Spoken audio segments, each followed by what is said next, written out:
Merci. Mes chers collègues, face au recul du droit à l'avortement dans plusieurs pays, Paris renforce son service public de santé pour garantir un accès réel et égal à l'IVG. L'équipement du centre Frédéric Edelman pour pratiquer les IVG médicamenteuses s'inscrit dans la lutte pour la dignité, l'égalité et la libre disposition du corps.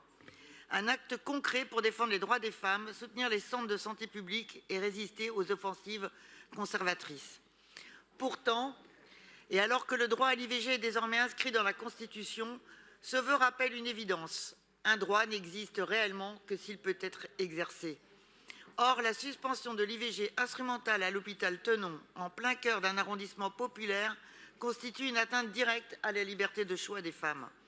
Elle illustre les effets destructeurs du sous-financement chronique de l'hôpital public, manque de personnel, salaire insuffisant, services fragilisés.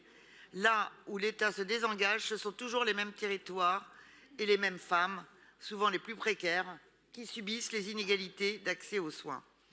Face à cette régression, la mobilisation des habitants, des collectifs et des syndicats montre que le droit à l'avortement reste un combat vivant, profondément ancré dans notre histoire sociale.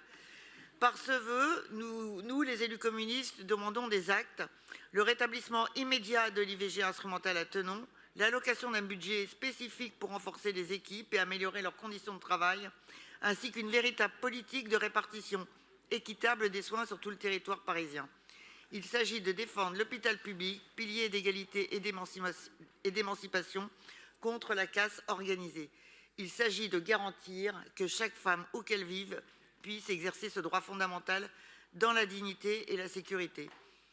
En réaffirmant son engagement pour la santé des femmes et l'égalité d'accès aux soins, la ville de Paris envoie un message clair.